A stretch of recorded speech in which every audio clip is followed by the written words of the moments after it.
and we'll begin with just a brief purification. And remember, this purification, this is primarily it's a way for us to check in with what the feeling tone is of our own mind and body at the beginning of our practice. And sometimes when we check in, we'll notice that there are positive emotions, sometimes happiness or joyfulness. You know, we're all kind of talking and sharing different things, and so there are those pleasant feelings. And once in a while, we'll come in and we're carrying something, maybe a little anger or a little stress or a little fear. And so it's helpful to just check in with ourselves in a very casual way and just see, what am I carrying? Is there anything that I need to let go of tonight? Is there anything that I should put down right now so that I can tend to myself and do this meditation practice? So just a moment of self-reflection. And typically we look for things that are related to what are called the three poisons in the Theravadan teachings, which sounds pretty ominous, but the three poisons are greed, ill will, and delusion. And so it's said that all of our negative mental states are rooted in one of those three. So we can look for anything that seems to be an offshoot of greed or ill will or delusion, and knowingly, mindfully put those things down. So with that, I'll ring this bell for purification.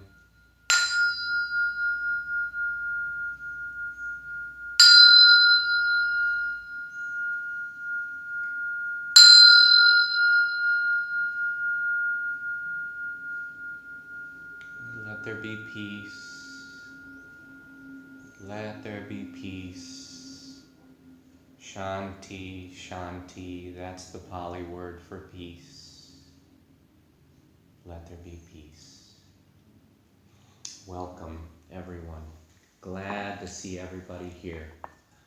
So we'll prepare for a moment for our meditation, guided meditation. So if anyone would like to change positions, anything you would like to do. And if you are at all worried about dozing off, you can always lay with your feet close to me, and I will give you a loving squeeze to wake you up if you start to snore. So, Mona, I'm kind of talking to you if you want to do that. I don't know. No, I did it the last week. Okay, all right. So we'll see how that works today. If you do find that you're getting dozy, it does help to just sit up for a period of time. But beyond that, everyone should just check in with your posture. See if you can get to a point of basic symmetry with the body so that you're not like maybe sitting on one hip or supporting more of your body weight with one side or the other, but to try and have relative symmetry and balance throughout the body. It just makes it easier to sit during the meditation, certainly makes it easier to breathe and be comfortable. And then having done that, many of you are sitting in chairs, and so it's helpful to experiment maybe a little bit with the placement of your hands. You'll find that if your hands are forward on your knees, that has an effect on the balance of the upper body. And as you pull the hands back up the thighs, that also changes the balance of the upper body. So you can experiment with that to find your optimal position of comfort. And then the next thing we do is close our eyes as a way of limiting visual distractions. When we're not looking at things, we're not thinking about those things. And then the breath. We let the breath come and go however it wants to come and go. We don't need to manipulate it or control it in any way. But if it is possible for you to breathe through your nose, that is very helpful for the meditation, especially as we move into the second part of it. So with that being said, I'm going to sound the bell for the meditation. When the bell goes into silence, I'll begin to guide us through.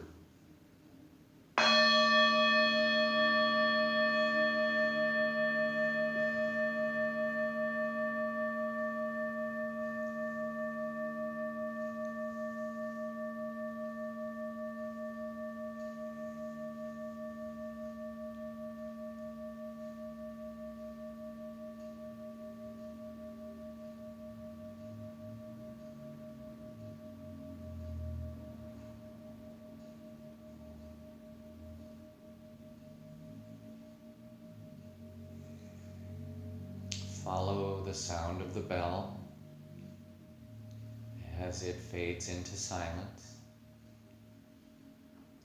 And let the silence be a warm, welcoming invitation to turn your senses inward. Sometimes we react to silence by wanting to create noise.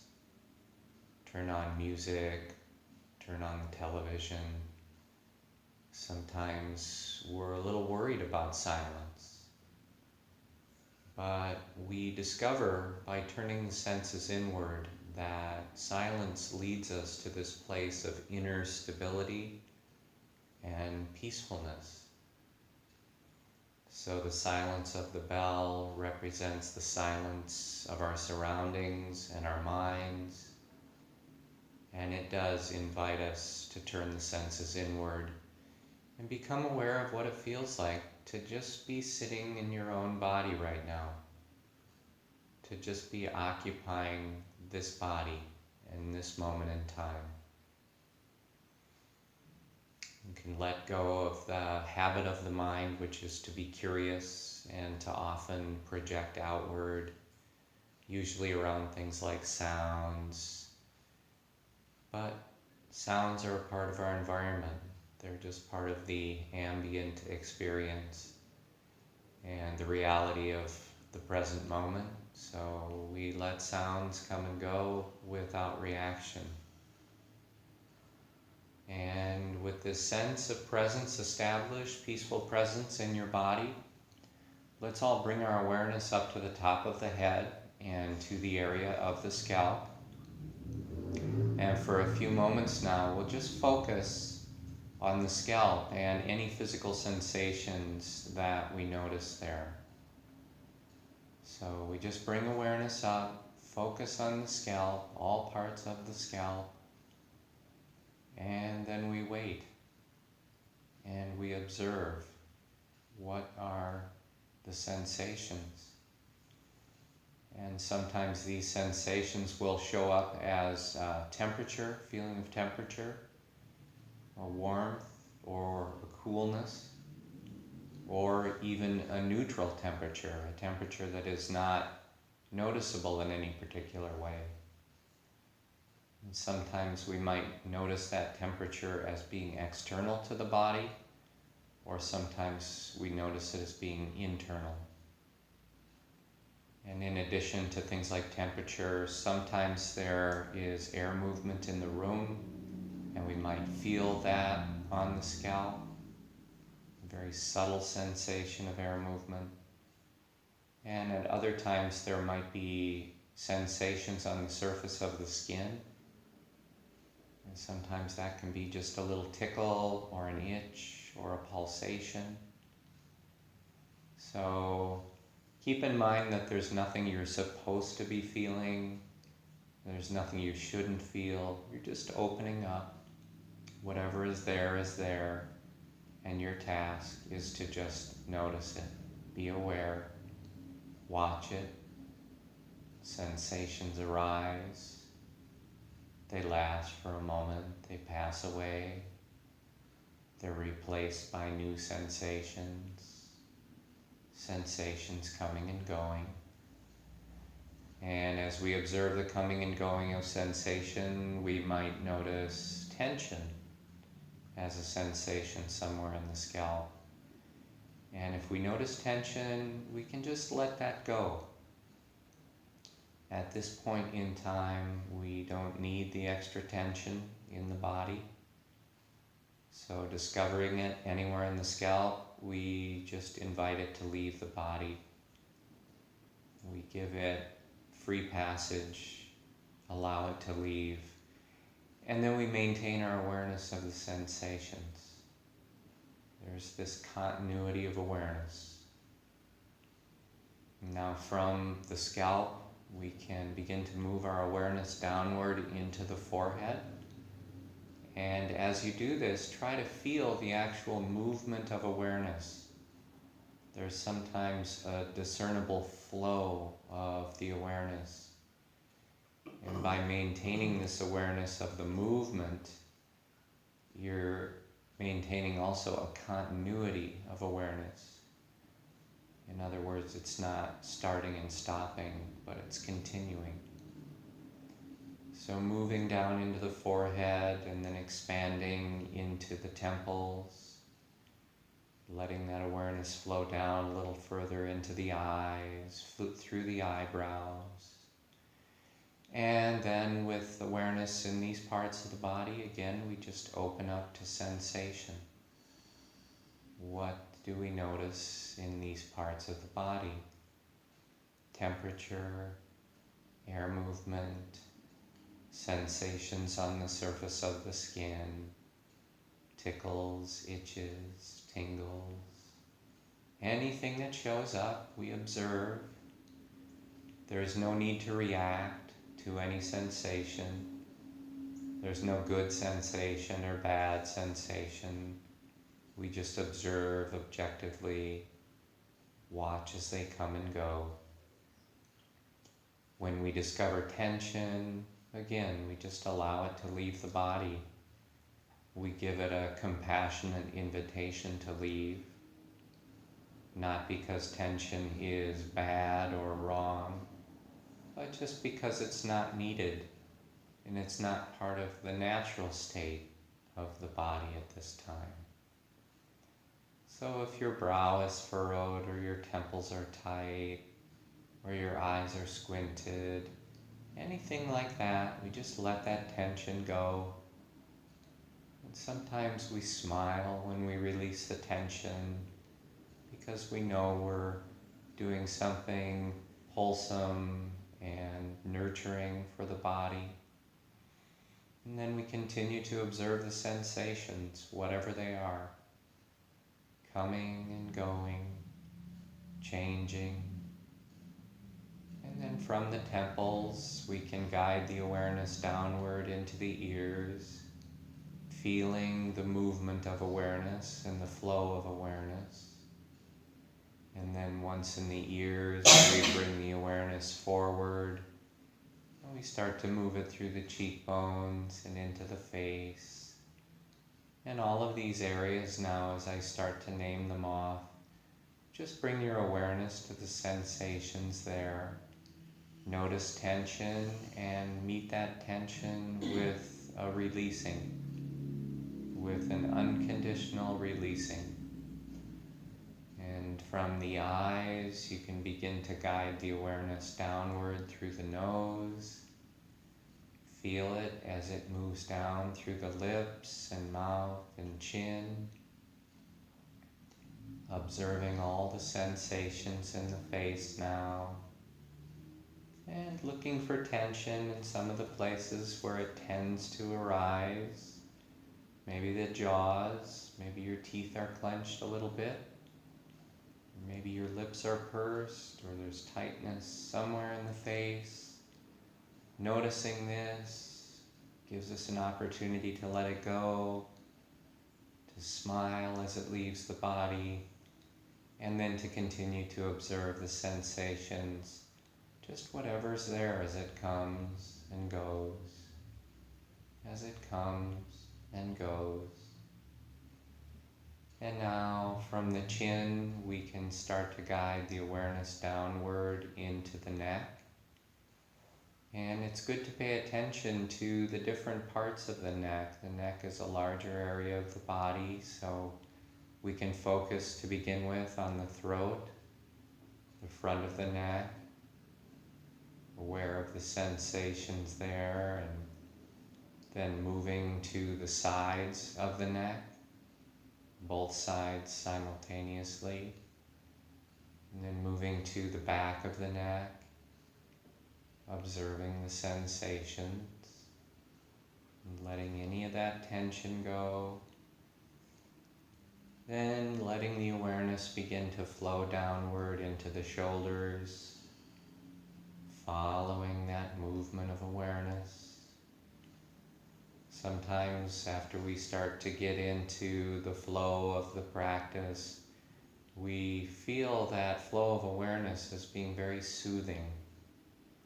It's a very welcoming, very soothing, very stabilizing feeling. Moving through the shoulders, illuminating sensations. And once we're in the shoulders, we might start to notice some new sensations. Sometimes there is a feeling of contact between your shoulders and the chair behind you or the floor. Or sometimes you'll notice a feeling of contact between your skin and your clothing. So we're just always on the lookout for sensations that are occurring in the body. We're not judging them.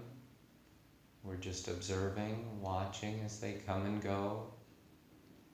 If there are more than one sensation present in a particular area of the body, try to move your awareness to the more subtle sensation.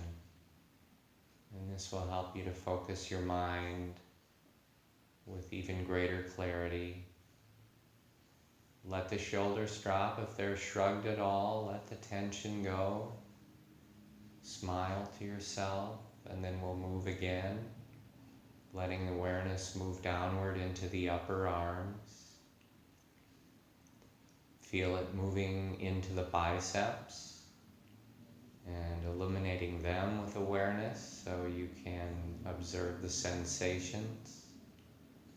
And we're going all the way from the elbow joint up to the top of the shoulder.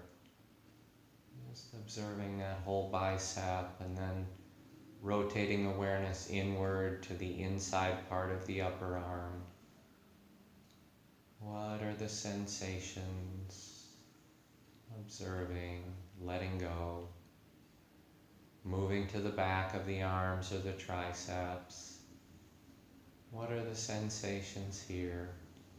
Being curious, being interested in what you find, letting the tension go, and then moving to the outside surface of the upper arms, and really looking, what are the sensations here? What is the sensation as it arises and passes away? And we let the tension go, and then start to let that awareness flow down through the elbows. Feel it moving in a very warm, fluid, soothing way through the elbows down toward the forearms. Feel it moving through the forearms downward toward the wrists, illuminating the sensations, letting go of tension, moving awareness into the hands now. And there are different parts of the hands, each with their own unique sensations. You can observe the heels of the hands, and then move to the palms of the hands. You might detect a sensation of moisture, perspiration on the palms of the hands possibly. Let any tension in the hands go. Move around to the tops of the hands. And then feel the awareness as it begins to move through the thumbs and fingers.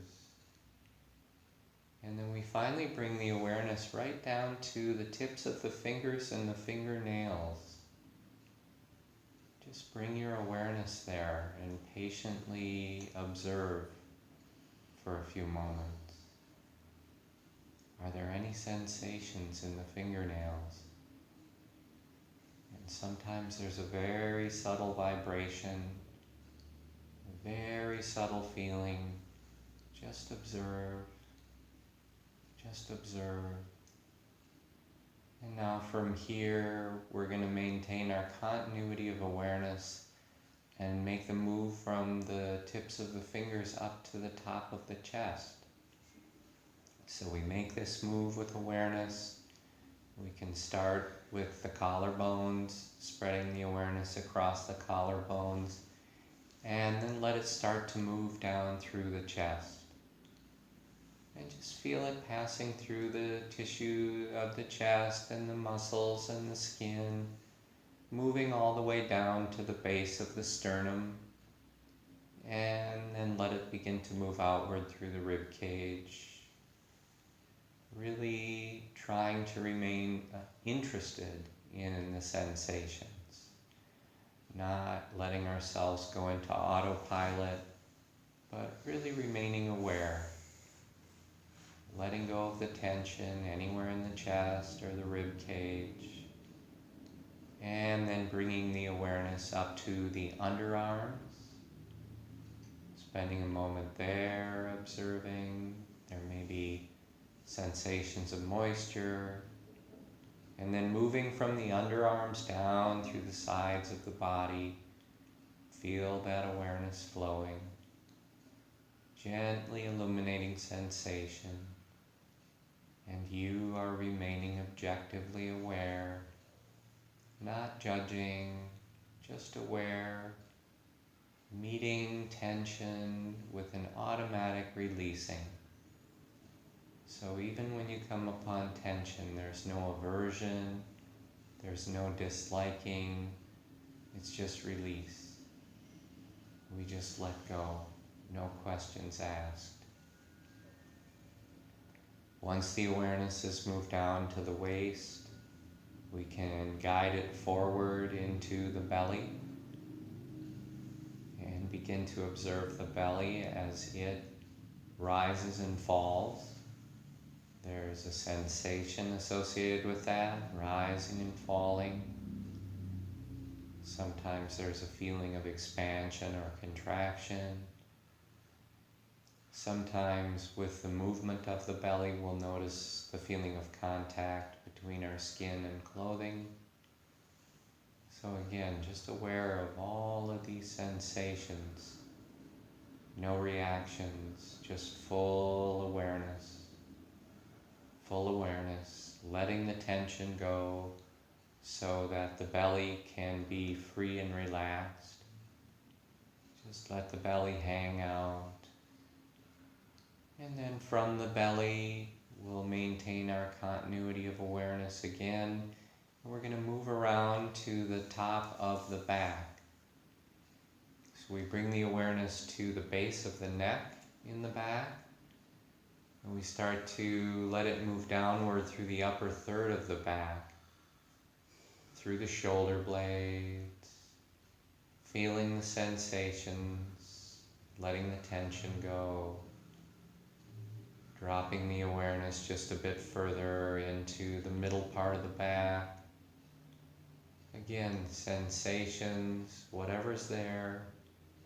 Sensations of contact.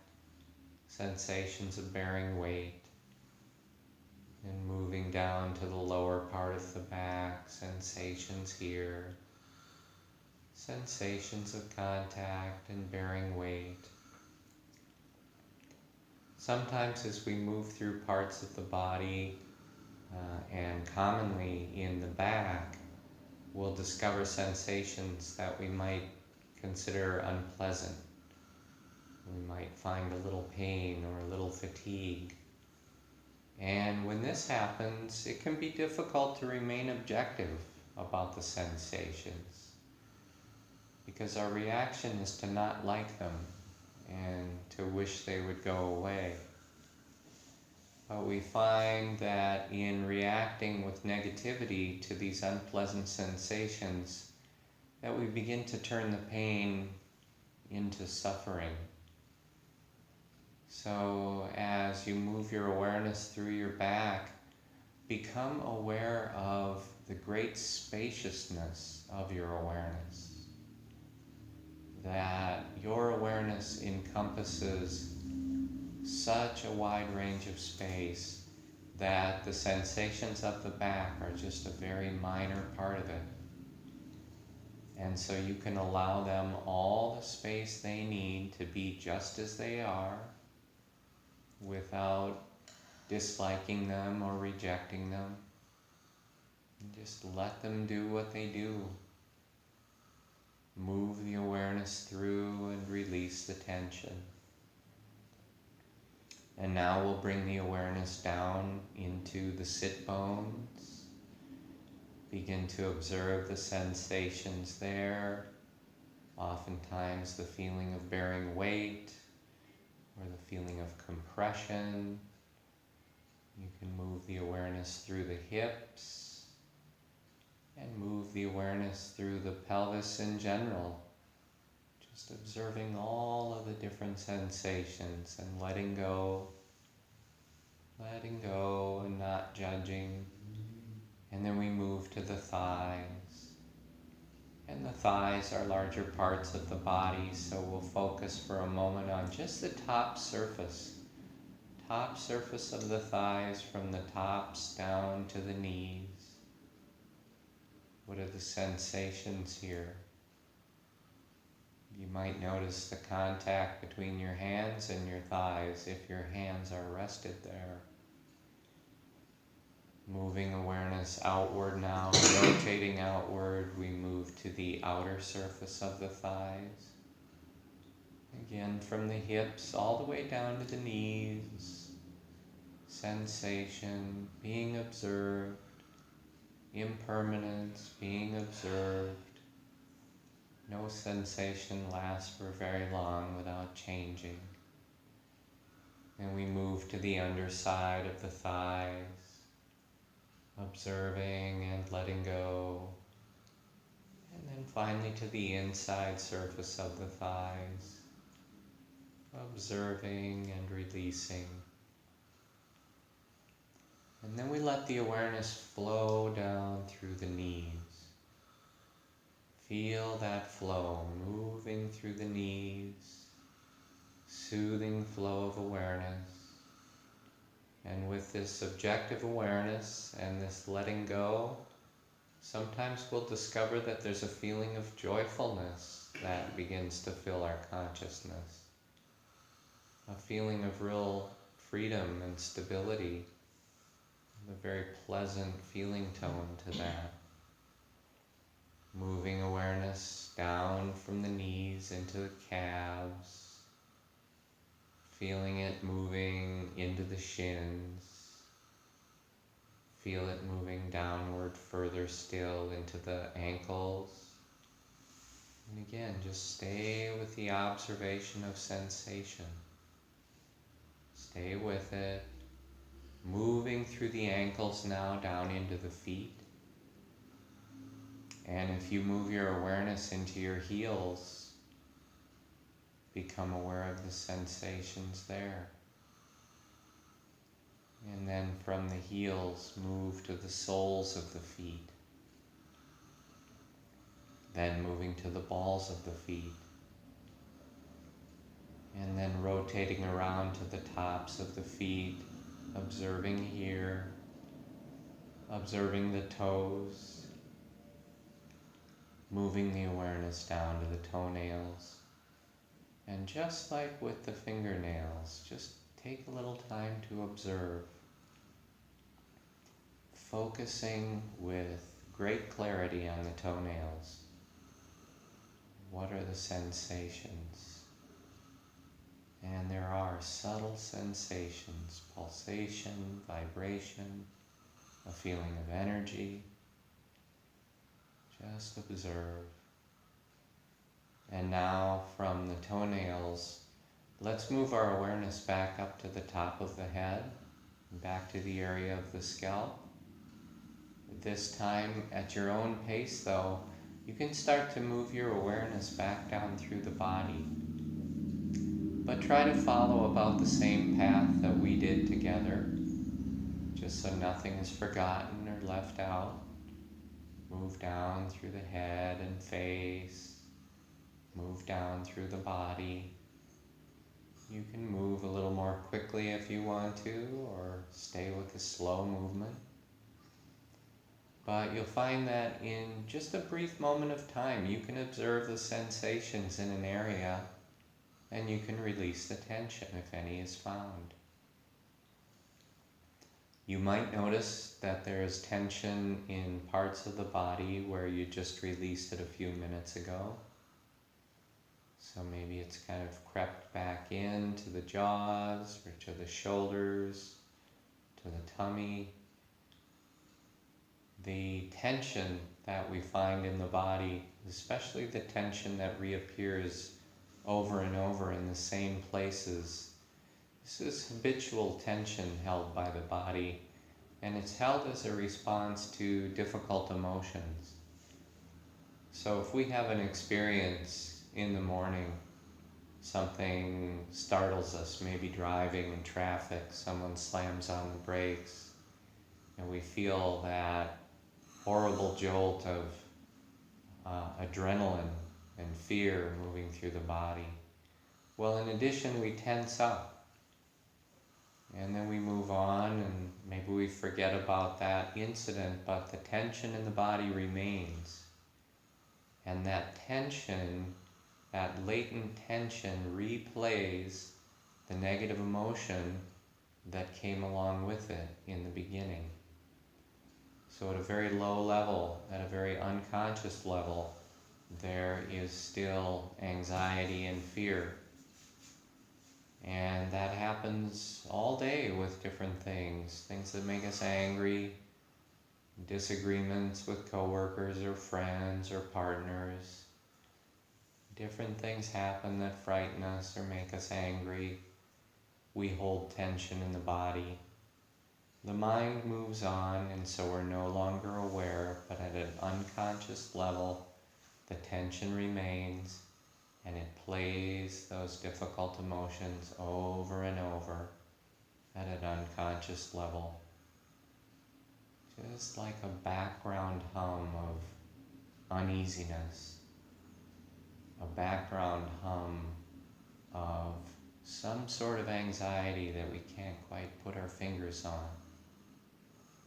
So moving awareness through the body in this way, we find these places where we hold tension habitually, and we just release it over and over.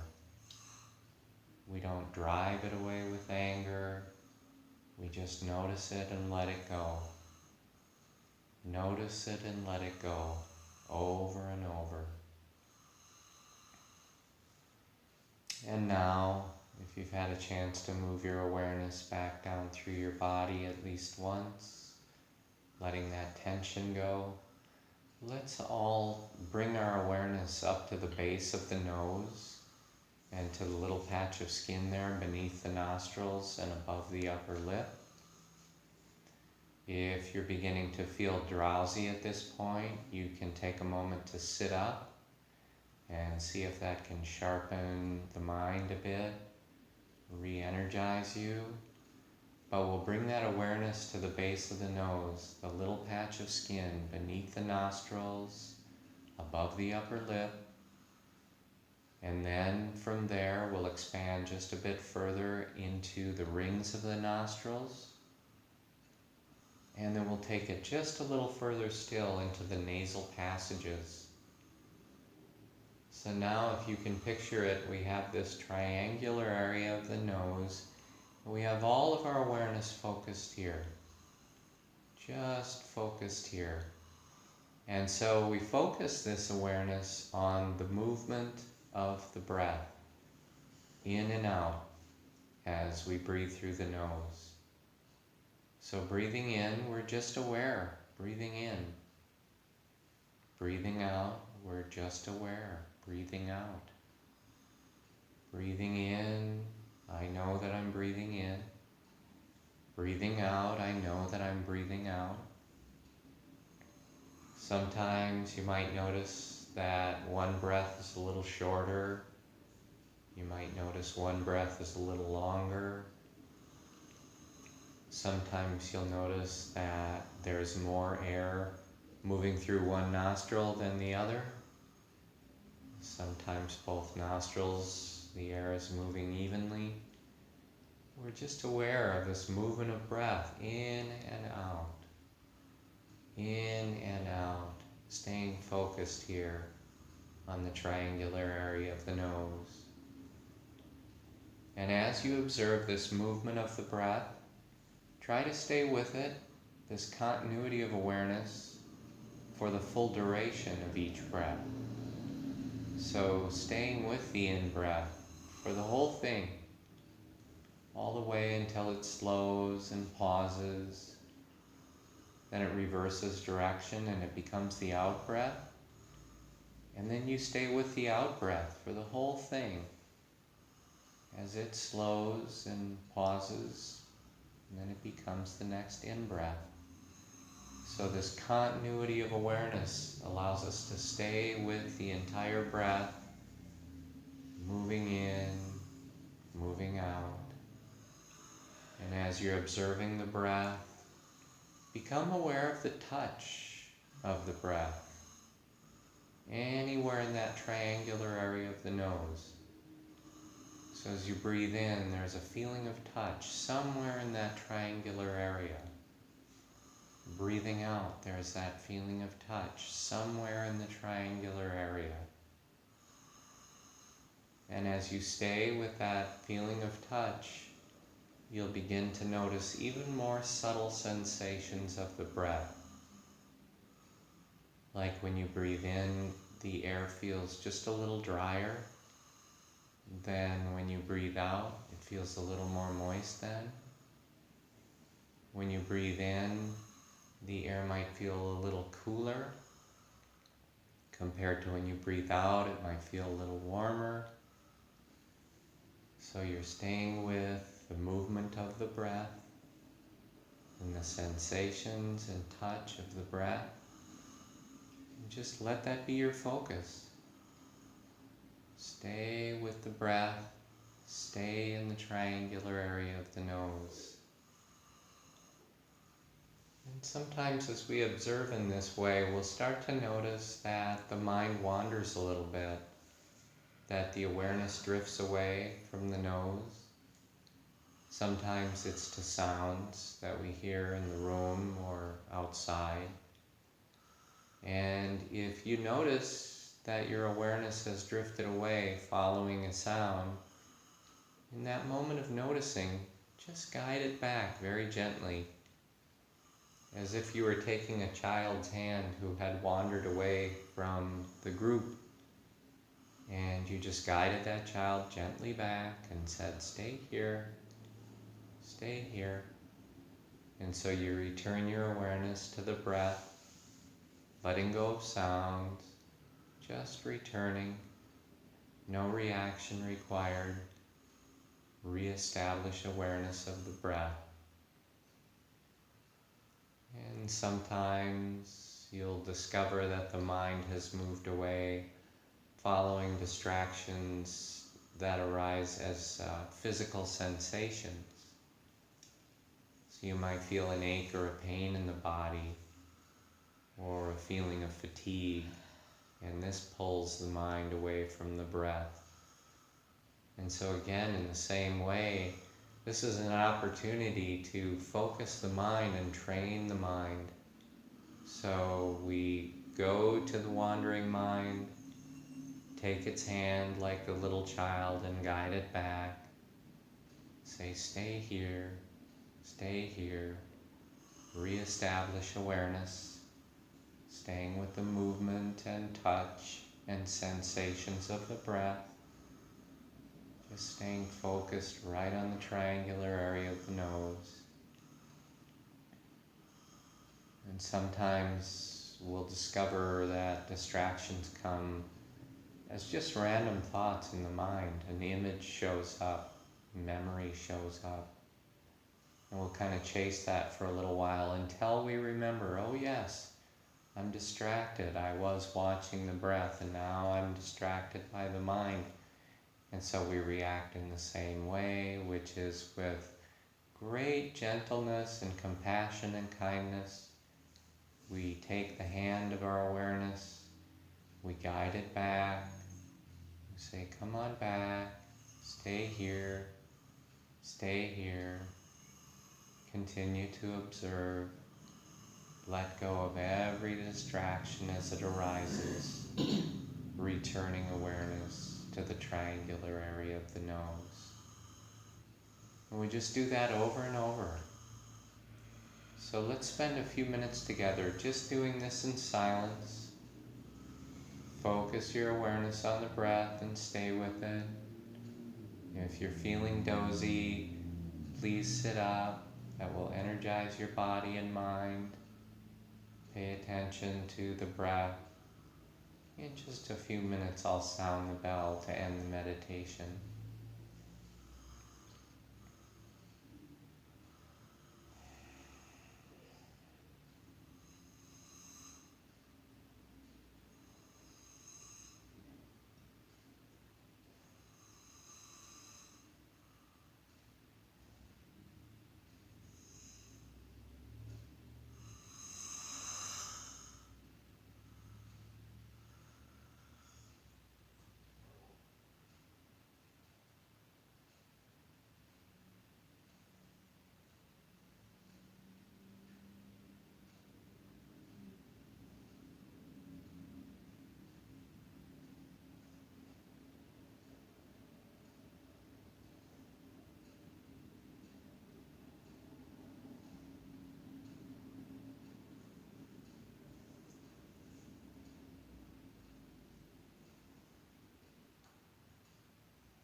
So take your time, bringing awareness back to the room, but at the same time maintaining that samatha that we cultivated, that calm abiding that we feel in the body and the mind. There's just a stability there. Sometimes it feels like anything could happen right now, but we could just sit here and be stable and be okay with it. It's a wonderful feeling of stability. So that's the first part of the practice, the samatha, calm abiding. We accomplish that. Oh, and feel free, just as we transition here, there's the tea is in the kitchen, it's in the air pot, and all the stuff is out, so help yourself. Please please try to come right back. So when you talk about the triangle, Yes. show me. That's where you're going. Okay. Yep. God, I know my mind's like all these different ways I got a triangle. Mm. Okay. Yeah, and well, so this little thing, the little divot here, is called the philtrum, Okay. and I read that it's like an evolutionary artifact that it was used to move moisture up to the nose to help smelling, because it would cause Concentration? fragrance molecules to kind of collect on the moisture. So that was apparently the evolutionary reason for the philtrum. So Lucy still has hers, and other dogs too. But yeah, so the triangular area is just this little patch of skin, then the rings of the nostrils, yep, and then just any of the feelings on the inside of the nasal passages. So usually within that triangular area, you'll start to become somewhere aware in there of, as you're breathing in and breathing out, there's a feeling that you're pretty much aware, yeah, I feel breathing in and breathing out through the nose somewhere in this triangular area. And then we start to expand it to the more subtle sensations. So one of the things we do is we tend to move from gross, apparent sensations, like things that are real obvious to feel, we move from those towards the more subtle sensations.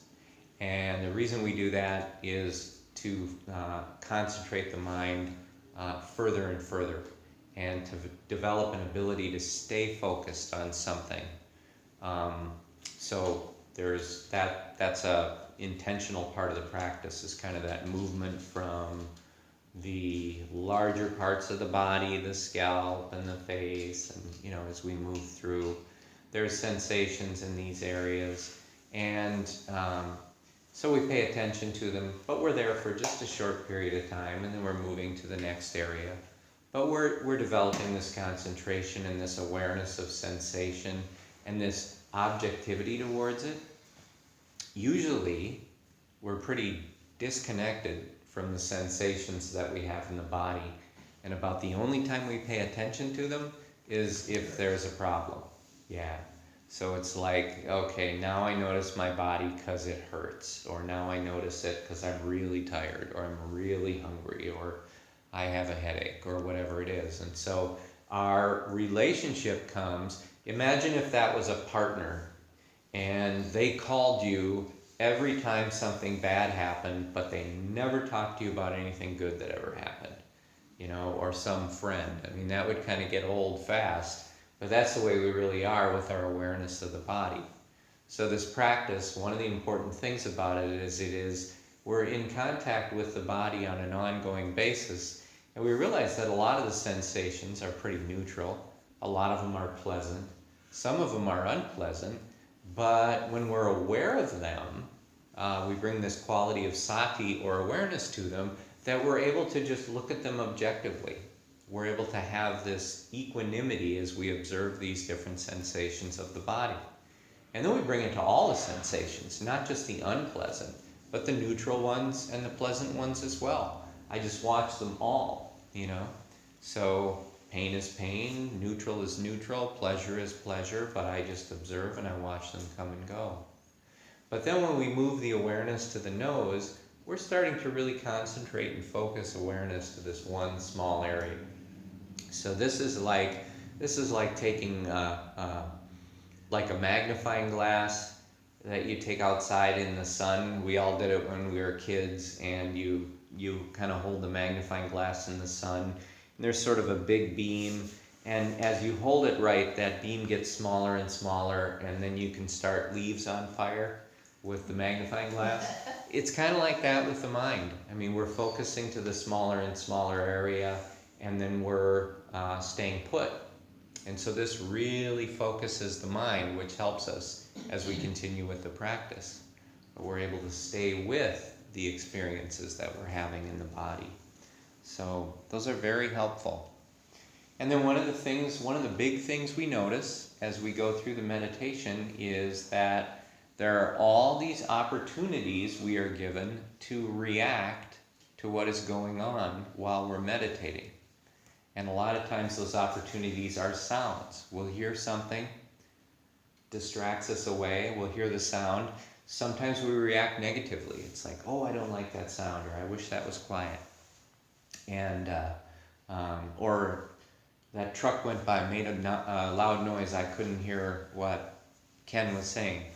You know, these different reactions, just any negative reaction that we have, we notice that that just disrupts the peacefulness of the meditation.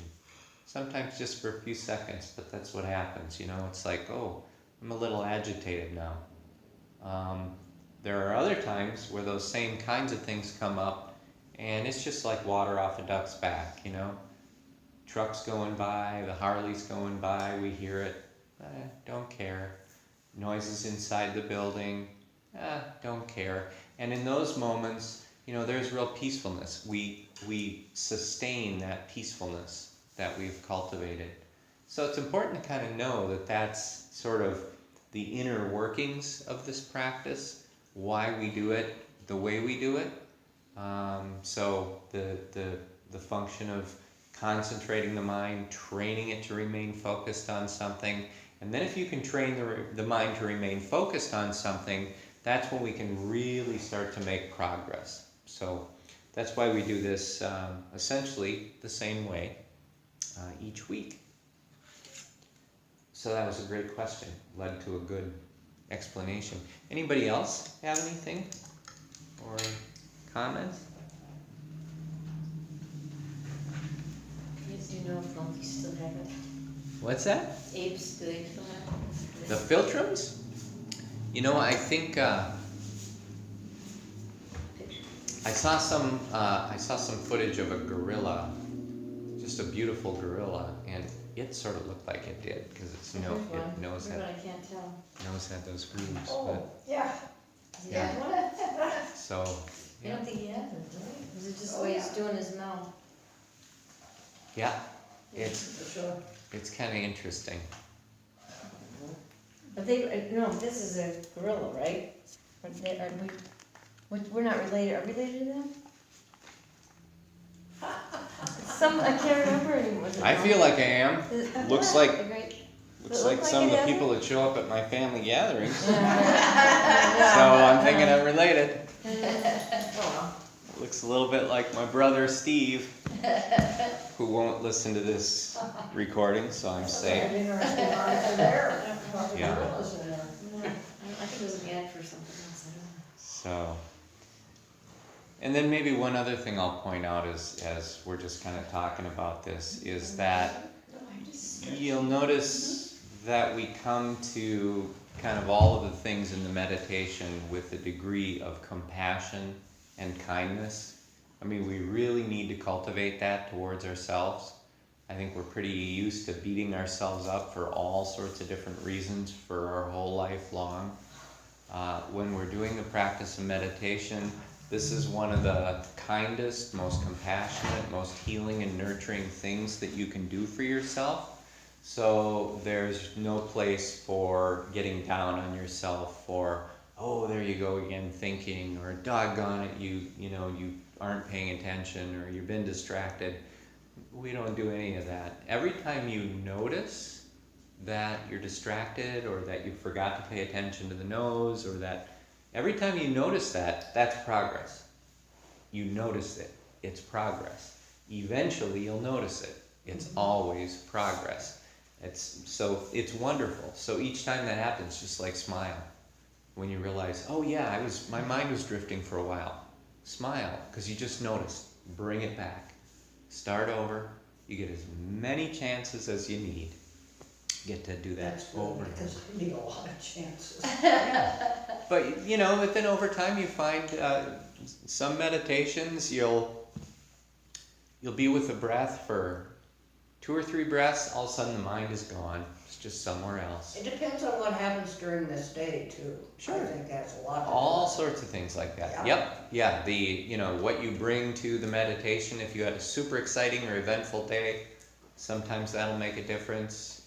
Sometimes the food you eat. Yeah, it could be lots of different things. But yeah, just coming to it. Siblings. What's that? Siblings. Siblings, yes. Siblings are, yeah, they can do a lot. They can do a lot. Well, what I want to do is get into the conclusion of our teaching from last week. We were on Metta, loving kindness. And so did anybody not get a handout from last week? I can't remember. Janine was not here. And Oh, okay. thank you. So there's a few of those. Thanks, Cheryl. So those are last week's handouts. Oh, thank you. Everybody else must see. And I'll just mention too that these talks, I am recording them and posting them on the website, so you're able to listen to them again if you want to, or recommend them to a friend. And the meditation portion is also recorded, so if you're, if you don't want to listen to the meditation portion, you can just forward through the first, 30, 40 minutes, and then you'll be there to the teaching. But they're available, and just based on the statistics I'm seeing on the website, people are taking advantage of being able to listen to them. So that's great. It's really nice to have that. Because once in a while, one of these talks just seems to really kind of hit home for you, and it's like you want to listen to it again and again. So that's great. However, before we start, I wanted to read you just a little story that I think is sweet. And it's kind of funny because we're just looking at gorillas or apes. This is a story, I may have shared this with some of you at some point in time, but I think this is a neat one because one of the things we have here is what we call a sangha. And sangha, it simply means a gathering of individuals that are focusing on Dhamma practice so that they can improve their lives.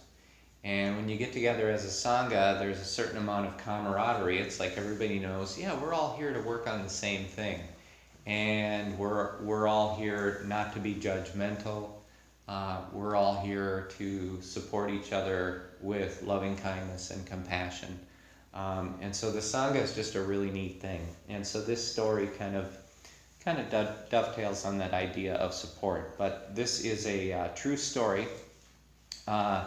And the account is, it's written by an activist, and she calls herself an activist and a change agent, and she's an author. Her name is Fran Peavy. And this is a book that she wrote called Heart Politics. She wrote this back in 1986. So here's her story. One day I was walking through the Stanford University campus with a friend when I saw a crowd of people with cameras and video equipment on a little hillside. They were clustered around a pair of chimpanzees, a male running loose and a female on a chain about 25 feet long. It turned out the male was from Marine World and the female was being studied for something or other at Stanford. The spectators were scientists and publicity people trying to get them to mate. The male was eager. He grunted and grabbed the female's chain and tugged, and she whimpered and backed away. He pulled again, she pulled back. Watching the chimps' faces, I, a woman, began to feel sympathy for the female. Suddenly the female chimp yanked her chain out of the male's grasp. To my amazement, she walked through the crowd straight over to me and took my hand. Then she led me across the circle to the only other two women in the crowd, and she joined hands with one of them. The three of us stood together in a circle. I remember the feeling of that rough palm against mine. That little chimp had recognized us and had reached out across all the years of evolution to form her own support group. That is cool. Oh, that is neat. So, beautiful story by Fran Peavy. So, true story. So I think in many ways, we do that. We do that. And one of the things that I really love about Dhamma practice and about Buddhist teachings in general is that gender is just really not a factor in it. Historically, Buddhism was known to be the first, you can call it a religion or you can call it a philosophy, but the first one that set up an order specifically for women to be ordained and to teach. So it's really a cool thing. I just think, to me, equality is important, and I think that's just wonderful that there's this long-term legacy of that. So I think it's something to kind of be proud of and something that's really neat.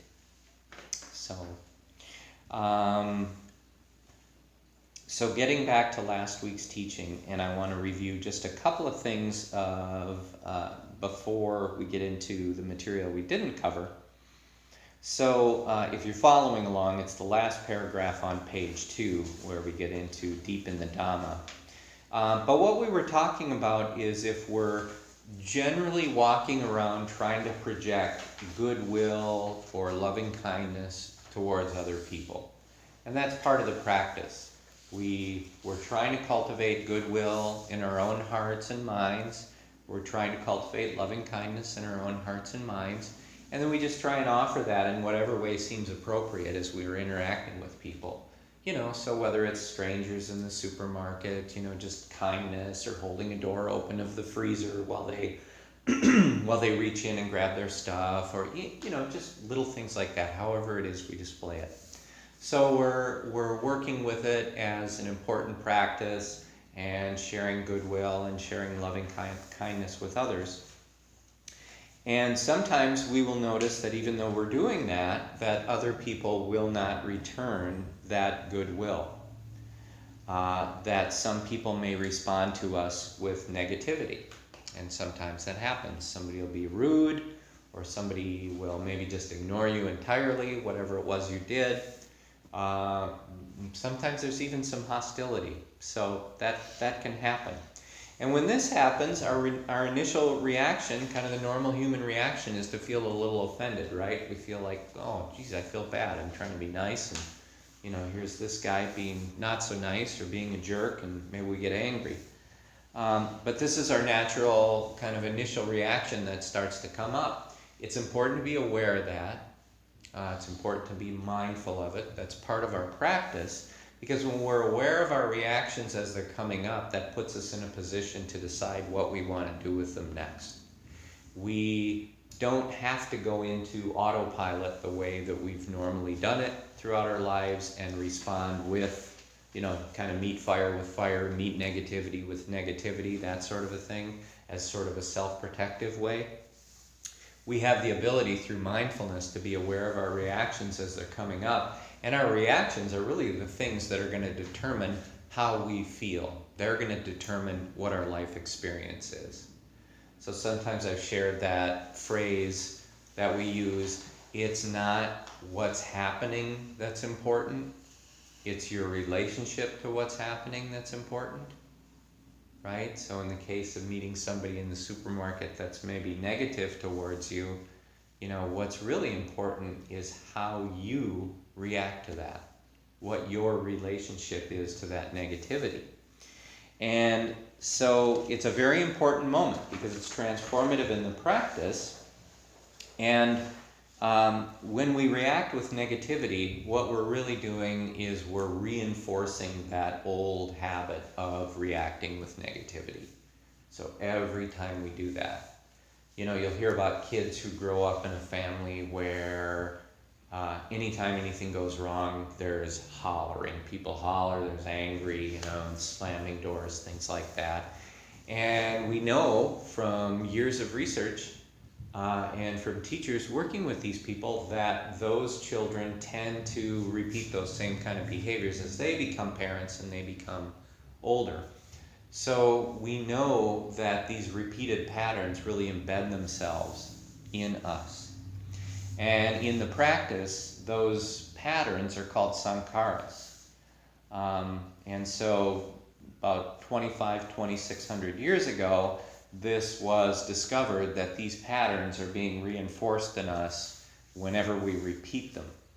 and that these are oftentimes the same patterns that are making us miserable.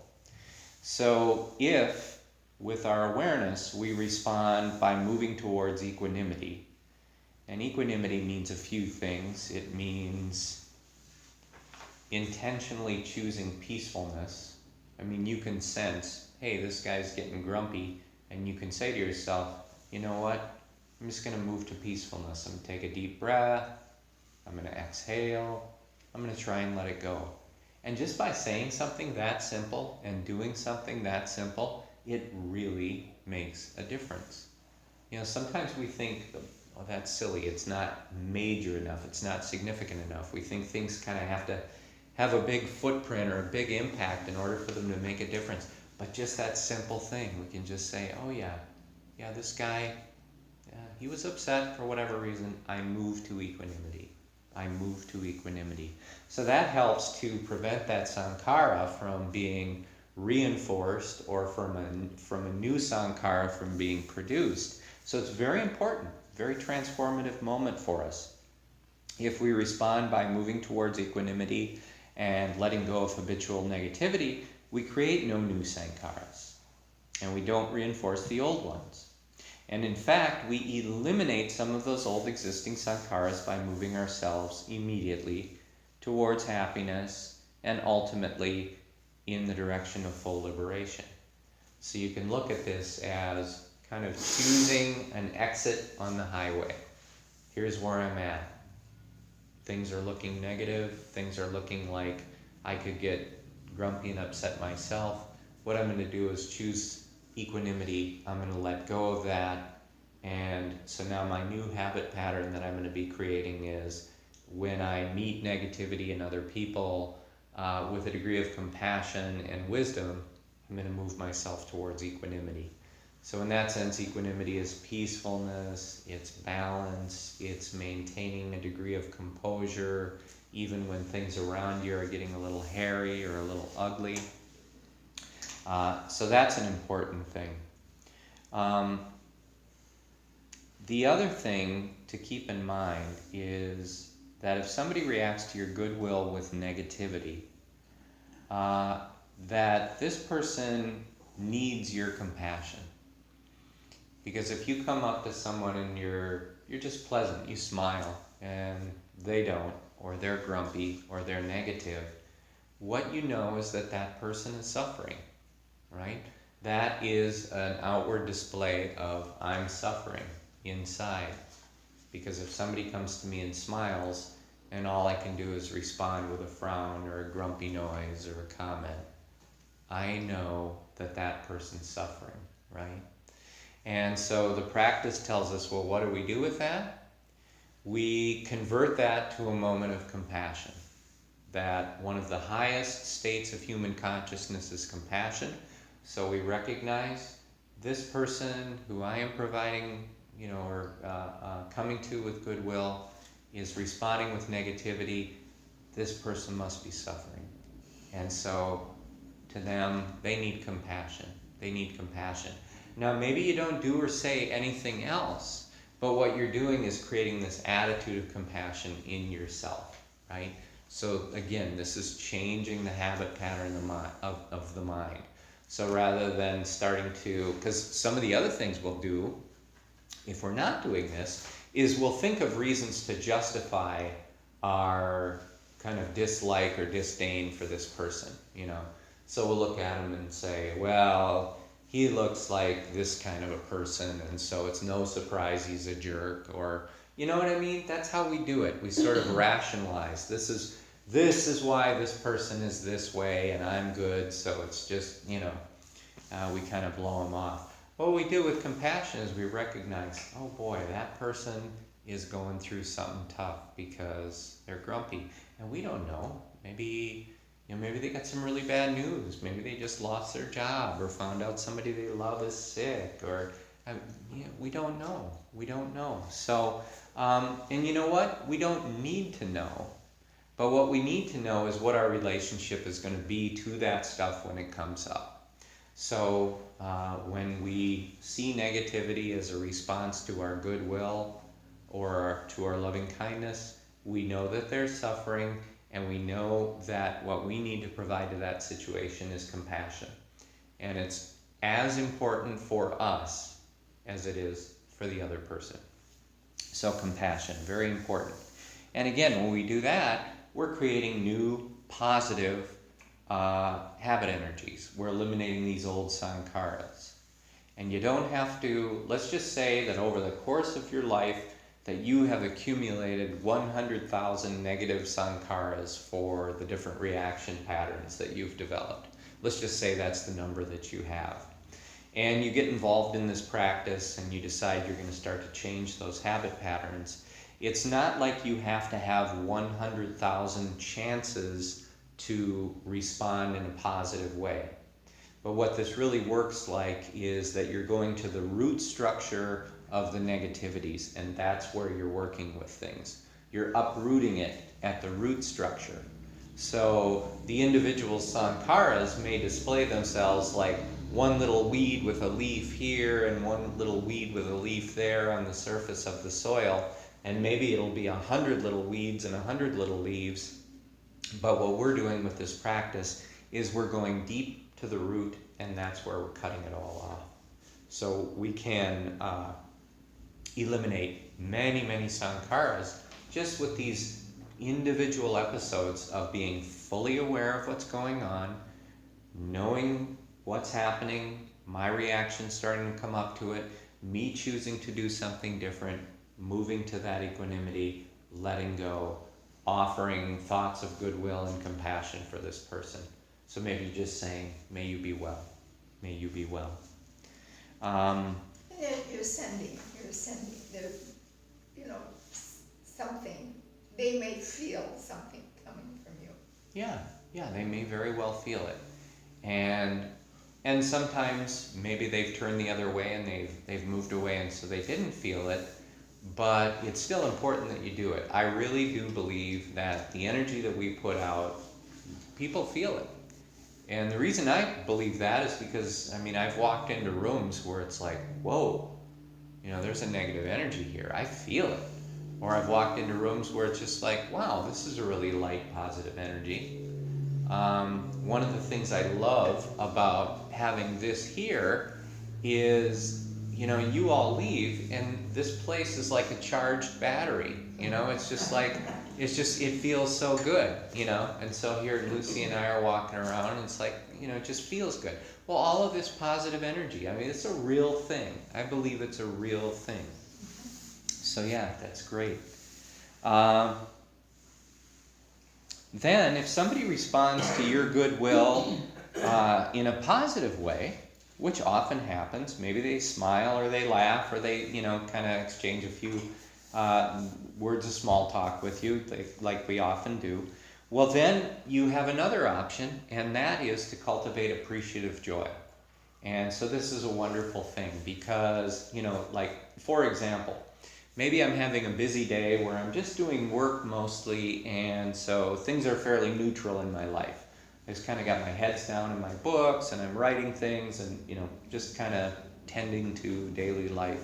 Nothing too exciting happening. Well, when somebody responds to something with a smile, with some joyfulness, with some happiness, what the practice is telling us is to be looking for that, and then to take that almost as we would if we saw a beautiful flower growing, that we would look at it, pause for a moment and say, oh, how wonderful. And we might smell that, and we might just take in the beauty and know it's a temporary thing. And so we take that, it's appreciative joy, So one of the ways I get appreciative joy is the two little kids that come and are so thrilled that they can ride their bike in the parking lot, And so from time to time I see them out there doing it, and it's like, wow, that's my joy, They're not my kids, I don't talk to them, I say hello or wave at them, but that joy that they're experiencing, that laughter, that's my joy. Or I'll see a parent with a child in a cart, and they give the kid a smooch, and it's like, okay, that's mine too. So I'm kind of mining, or I'm sort of, I've got my filters out, and I'm collecting these experiences Just simple experiences that other people are having that are joyful. I take them as mine. That's appreciative joy. So that's what we can do when these things are responded to in a positive way. Or even if we're just seeing things where people are being happy or being silly.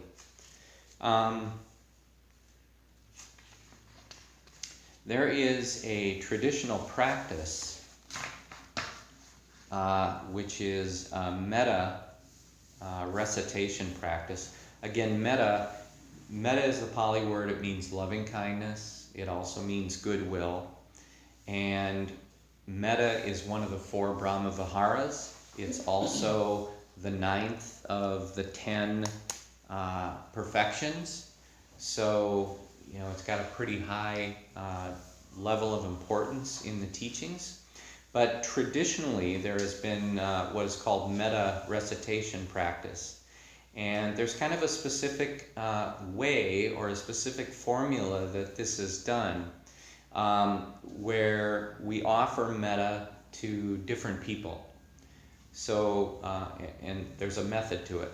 So the first thing we do is we offer metta to ourselves, because we're kind of in touch with ourselves. We're dwelling in these bodies. It's especially effective when we're here after a meditation class, because we're feeling some degree of compassion and loving kindness for ourselves in many cases. And so we cultivate this metta for ourselves. After that, we cultivate and send the metta to a loved one or a benefactor. Now that's pretty easy, because if you have somebody you love very much, it's kind of easy to picture that person and just say, yeah, I hope you are well, and there's some words that we'll use to do this. And then after a loved one or a benefactor or just a very good friend, the next one we go to is a neutral person. So we're kind of moving through a spectrum of people. So we might call to mind some neutral person, maybe some neighbor that we've seen that we don't really know, or somebody we ran into today that or you can even imagine just sort of some generic neutral person somehow in your life that you might run into. And so then we offer this to them. Then it gets a little more challenging, because we bring up the idea of a difficult person. And pretty much everybody has a difficult person in their life. Somebody that is a challenge to be around or to be peaceful with. It could be somebody we love, but it could be somebody that we just butt heads with all the time and argue, or a person that we love, like a child, who also terrifies us with their behavior sometimes. So we bring up a difficult person. You could even bring up a difficult person like Ram Dass. He's a great teacher. Years ago, during I believe it would have been when Bill Clinton was running against Bob Dole for president, Ram Dass just had a real visceral negative reaction to Bob Dole every time he would see him talk, every time he would hear him on TV. And he realized that every time that happened, he was generating this hatred and this negativity.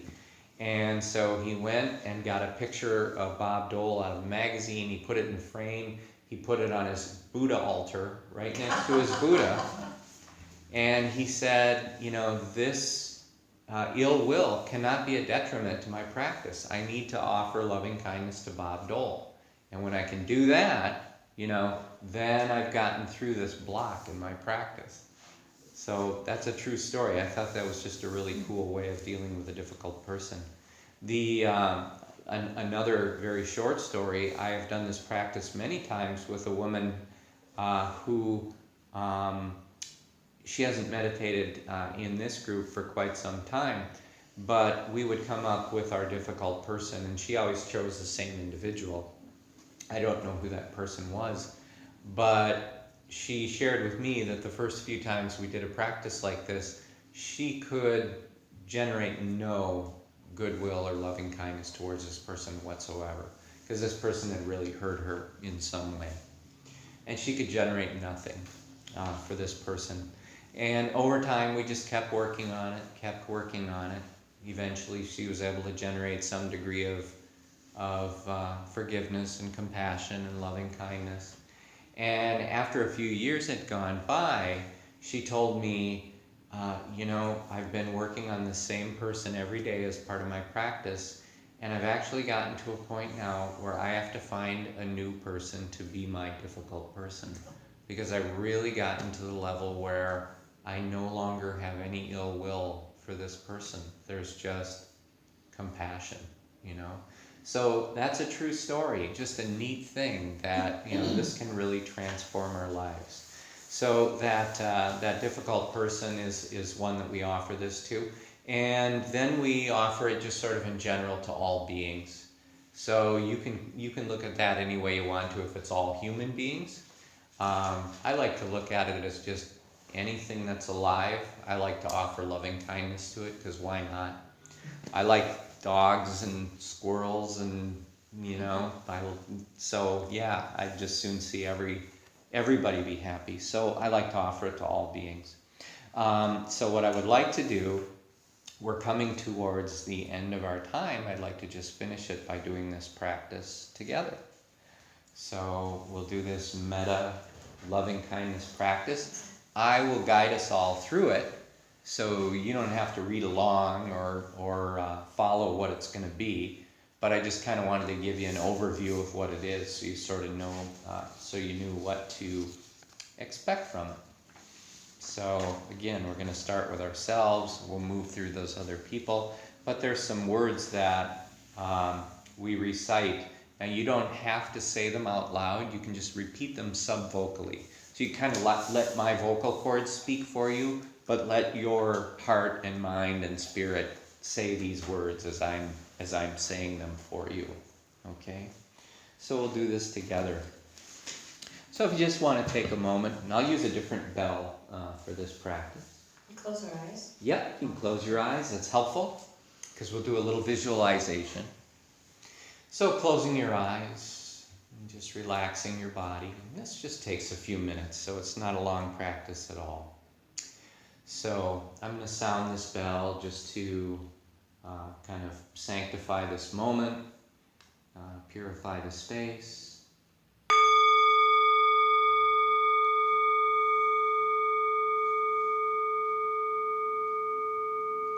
The beautiful sound of the bell, inviting us to turn our senses inward. Turning our senses inward, we find this place of stability, peace, calm, strength. So now, with our awareness turned inward, let's just become aware of our own selves sitting here. This person that you've lived with your whole life, yourself. And recite to yourself, say these words to yourself mentally as I speak them. May I be happy. May I be well. May I be safe. May I be peaceful and at ease. And really feel that for yourself, as if you could give this to yourself as a gift, actually penetrating your own heart, mind, spirit with these words. And I'll just say them one more time for ourselves. May I be happy. May I be well. May I be safe. May I be peaceful and at ease. And now imagine, with your eyes still closed, just imagine that someone you love very much has come in and has sat down directly in front of you. And they're just sitting there with you. This person you love very much could be anybody, but somebody you love and care for. And imagine that with these words, that you can really give this person this gift of loving kindness, that you can really transfer it to them. feeling it in your heart and mind and spirit, and now you're going to offer it to them. And so you look at them in the eyes and you say to them, may you be happy. May you be well. May you be safe. May you be peaceful and at ease. And you're really feeling this pouring out of your heart and going to this person. May you be happy. May you be well. May you be safe. May you be peaceful and at ease. And so this person you love, they thank you, and they bow to you, and they move away. And then a person who is neutral in your life, someone you just don't have really any strong feelings for any way or another. And this neutral person comes in and they take a seat in front of you right now. And you look at this neutral person and you say to them, may you be happy. May you be well. May you be safe. May you be peaceful and at ease. And you're looking at this neutral person, and so somehow they aren't quite the neutral person anymore because you've conveyed this loving kindness to them. And once again, you just say, may you be happy, may you be well, may you be safe, may you be peaceful and at ease. And you just give them this gift of loving kindness and goodwill. And so now this neutral person stands up, and they're no longer neutral. They love you now. And they move away, and a difficult person in your life comes and they take the seat in front of you right now. And picture who that person might be. Could be anybody, but it's a person that's been a real challenge for you, a real source of difficulty or frustration, anger, just a challenge in your life. And this person takes the seat in front of you, and they're sitting there and you're looking at them. And sometimes there might even be some negative feelings as you start to look at this person. But what you realize is that, just like you, this person's made mistakes. They've done things they regret. They've had things happen to them that have turned their hearts cold or angry in some cases. And sometimes that comes out in very unskillful ways. You know that their negativity is the result of their own suffering, just in the same way that at those times when you've been negative or grumpy towards somebody or hurtful, it's because you're in pain too. And just like you deserve to be happy, you say to this person, and now this is to whatever degree it really feels real for you. So don't fake it. Just whatever it is, if there's just a hint of any one of these things that you can say with honesty, then convey that to this person. And if not, that's okay. Don't worry about it. Just whatever degree you can offer it with authenticity, that's what you're going to offer it to them with. So you look at this person, and to the extent that you're able, you say, may you be happy. May you be well. May you be safe. May you be peaceful and at ease. You look at this person, you just offer this to them as a gift. May you be happy. May you be well. May you be safe. May you be peaceful and at ease. And this difficult person stands up. They look at you and they bow a little bit. They say thank you. And they move away. And now you're sitting here with no one in front of you, but somehow you bring to mind the image of all beings in the world, all people, all men, all women, all children, all people who are neither men nor women, all animals, all insects, all fish and birds, all beings. And you just radiate out of your heart, radiate out of your heart. May you be happy. May you be well. May you be safe. May you be peaceful and at ease. To all these living beings, may you be happy. May you be well. May you be safe. May you be peaceful and at ease. And you just really feel that pouring out of your heart. This is the offering of metta, loving kindness. And this is very closely related to the practice of the 4 Brahma-viharas that we do together. So I'll just add them on to the end and we'll close for tonight. May all beings be free from suffering and its causes. And may all beings be surrounded by real love and kindness. May all beings be joyful and happy. And may all beings be equanimous, which means free and peaceful and balanced and without attachment, without the suffering of attachment. And may you, here, sharing this room with me tonight, I'm so grateful that you're here, that you're present, that you're alive, that you're sharing this space with me. May you all be truly, truly happy.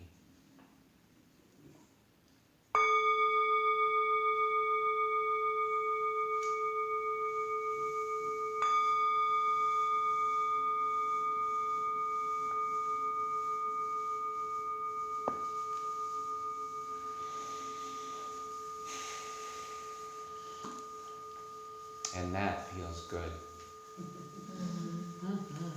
Namaskar, everybody. Thank you so much for coming. Thank you. Thank you, thank you.